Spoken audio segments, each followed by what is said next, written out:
Hello बच्चों, चलिए प्रश्न पढ़ते हैं। प्रश्न दिया है, निम्न में से किस प्रक्रिया को मिचेल्सन और स्टॉल द्वारा प्रायोगिक रूप से प्रमाणित किया गया?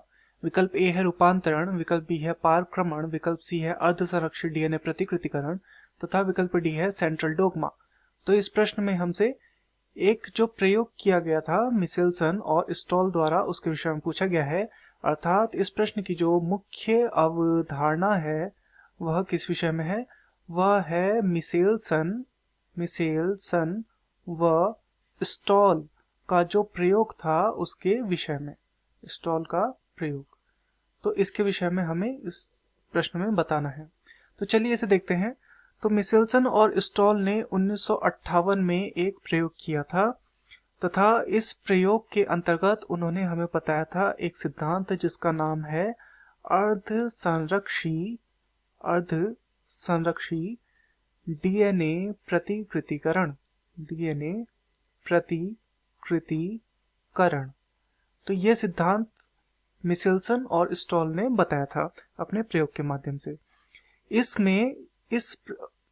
प्रयोग में इन्होंने N15 नाइट्रोजन 15 व नाइट्रोजन 14 का प्रयोग किया था। इस प्रयोग को समझते हैं कि इस प्रयोग में इन्होंने किया था। तो इन्होंने डीएनए के प्रतिकृति जब होता है, जब उसकी प्रतिकृति बनती है, उस समय को देखा, उस समय की स्थिति को समझने का प्रयास किया।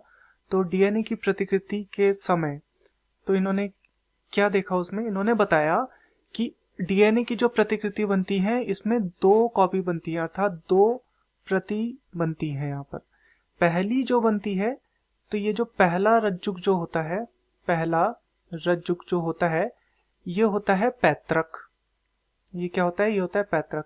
तथा दूसरा जो बनता है, दूसरा रज्जुक जो बनता है, ये होता है संश्लेषित। तो पहला रज्जुक होता है पैतृक, दूसरा होता है संश्लेषित। यही इन्होंने बताया था और इसी को कहा जाता है अर्धसंरक्षित डीएनए प्रतिकृतिकरण। तो चलिए विकल्पों को देखते हैं। विकल्प ए है रूपांतरण। तो रूपांतरण का जो सिद्धांत है ये दिया था एवेरी मैकलाउड तथा मैकार्टी। इन्होंने ये सिद्धांत दिया था। तो ये तो हमारा उत्तर नहीं हो सकता, ये गलत हो जाएगा। विकल्प बी है पारक्रमण। पारक्रमण का सिद्धांत दिया था ग्रिफिथ। तो ये क्या हो जाएगा? ये भी गलत हो जाएगा। तीसरा है अर्धसंरक्षित डीएनए प्रतिकृतिकरण, बिल्कुल ये सही है। तथा चौथा है डी सेंट्रल डोग्मा। तो ये भी हमारा उत्तर नहीं है। तो दिए गए प्रश्न का सही उत्तर होगा विकल्प सी, अर्धसंरक्षित डीएनए प्रतिकृतिकरण। मैं आशा करता हूं आपकी यह समझ में आया होगा। धन्यवाद।